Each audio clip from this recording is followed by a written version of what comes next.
Hello friends, welcome back to my channel Sharmila সবই।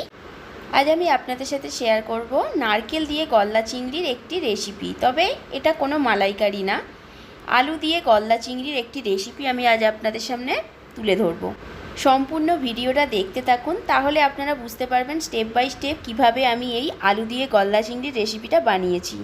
চলুন দেখে নেওয়া যাক তাহলে খুব কম উপকরণ দিয়ে আমি কিভাবে এই রেসিপিটা বাড়িতে বানাই। বন্ধুরা, 3 পিস গলদা চিংড়িকে আমি 2 আধখানা করে কেটে নিয়েছি, ভালো করে ধুয়ে নিয়েছি। এবার এর মধ্যে দিয়ে দেব হলুদ গুঁড়ো আর দিয়ে দেব পরিমাণ মতো নুন। সব কিছু এবার হাত দিয়ে ভালো করে মেখে নেব। আপনারা চাইলে এই মাছটা গোটাও রাখতে পারেন, আমি এখানে অর্ধেক করে কেটে নিয়ে রান্নাটা করব। ভালো করে নুন আর হলুদ মাখিয়ে নিয়েছি, এবার এটাকে ঢাকা দিয়ে রেখে দেব। ডুমো ডুমো করে কিছু আলু এখানে কেটে নিয়েছি, আলুটা 50%-এর মতো আমি সেদ্ধ করে নেব। আলু প্রায় 50%-এর মতো সেদ্ধ হয়ে গেছে। এবার আলুগুলো জল থেকে ছেঁকে তুলে নেব। এবার এখানে আমি আরও একটু জল গরম করতে বসিয়েছি। এখানে একটা বাটিতে নিয়ে নিয়েছি একটা গোটা নারকেলের হাফ নারকেল আমি কুড়ে নিয়েছি। এবার এই কোড়ানো নারকেলটার মধ্যে আমি যে গরম জলটা করলাম সেটা দিয়ে দেব। 5 মিনিট নারকেলটাই গরম জলে আমি ভিজিয়ে রাখবো। কড়াটা গরম হয়ে গেছে, এর মধ্যে দিয়ে দেব সর্ষের তেল।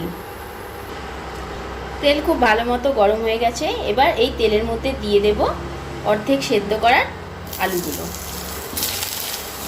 অল্প একটু হলুদের গুঁড়ো দিয়ে দিলাম আর দিয়ে দিলাম অল্প একটু নুন। এবার ভালো করে আলুগুলো একটু লাল করে ভেজে নেব। দেখুন আলুগুলো লাল করে ভাজা হয়ে গেছে। এবার আলুগুলো আমি তুলে নেব। এবার এই তেলের মধ্যেই আমি দিয়ে দেব চিংড়ি মাছগুলো। চিংড়ি মাছ তো বেশিক্ষণ ভাজা যায় না, বেশিক্ষণ ভাজলে চিংড়ি মাছ রাবারের মতো হয়ে যাবে। তাই একটা সাইড হওয়ার পরে আমি উল্টো সাইডটা ভেজে নেব। বেশি কড়া করে মাছটা আমি ভাজবো না। এবার মাছটা কড়া থেকে তুলে নেব।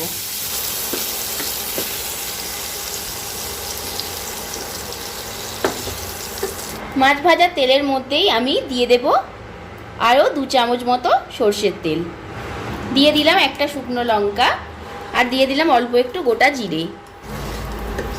এবার দিয়ে দেব পেঁয়াজ কুচি। দুটো মিডিয়াম সাইজের পেঁয়াজ কুচি এখানে আমি দিলাম। আপনাদের যদি পেঁয়াজটা খুব বড় হয় সেক্ষেত্রে আপনারা এখানে একটা পেঁয়াজ দেবেন। যেহেতু আমার পেঁয়াজটা এখানে মিডিয়াম সাইজ ছিল তাই আমি এখানে দুটো ব্যবহার করলাম। পেঁয়াজ লাল করে ভাজা হয়ে গেছে। এবার এর মধ্যে দিয়ে দেব আমি কুচনো টমেটো। এবার দিয়ে দেব আদা রসুন গ্রেট করা। আপনারা চাইলে এখানে বাটাও ব্যবহার করতে পারেন, আমি আদা রসুনটা এখানে গ্রেট করেই দিলাম। সব কিছু এবার ভালো করে মিশিয়ে নেব। এবার এতে দিয়ে দেব কিছু গুঁড়ো মশলা। দিয়ে দিলাম হলুদ গুঁড়ো, লাল লঙ্কার গুঁড়ো দিয়ে দিলাম, পরিমাণ মতো দিয়ে দিলাম নুন।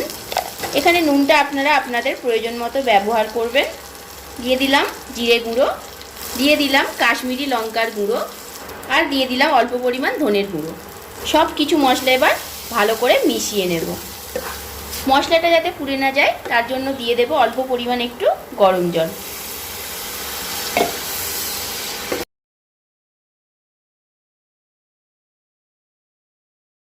মশলাটা এবার ভালো করে একটু কষিয়ে নেব।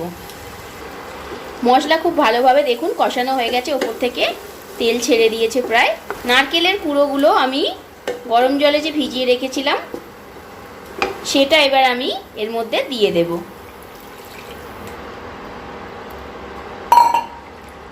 ভালো মতো এবার মশলাটা এই নারকেলের দুধটার সাথে আমি মিশিয়ে নেব। গ্রেভিটা ফুটে উঠেছে। এবার এর মধ্যে দিয়ে দেব ভেজে রাখা আলুগুলো। গ্যাসটা এবার একটু আস্তে করে দিয়ে এটা 10 মিনিট চাপা দিয়ে দেব। আলুটা সেদ্ধ হয়ে গেলে তারপর আমি মাছগুলো দেব। 10 মিনিট পর এবার ঢাকনাটা খুলে দিলাম। এবার এর মধ্যে দিয়ে দেব ভাজা চিংড়ি মাছগুলো। মাছগুলো এবার ভালো করে মিশিয়ে নেব গ্রেভিটা আর আলুগুলোর সাথে। এবার ওপর থেকে দিয়ে দিলাম ধনেপাতা কুচি। ধনেপাতাটা ভালো করে মিশিয়ে নিয়ে তারপর আমি এটাকে কড়া থেকে নামিয়ে নেব। আমার এই রেসিপিটি যদি বন্ধুরা আপনাদের ভালো লেগে থাকে তাহলে অবশ্যই একটি লাইক, কমেন্ট অ্যান্ড শেয়ার করবেন। আর যারা আমার চ্যানেলটিকে এখনও পর্যন্ত সাবস্ক্রাইব করেননি তারা অতি অবশ্যই চ্যানেলটিকে সাবস্ক্রাইব করে দেবেন। আর নতুন নতুন ভিডিওর আপডেট পেতে প্লিজ বেল আইকনটা প্রেস করে দেবেন।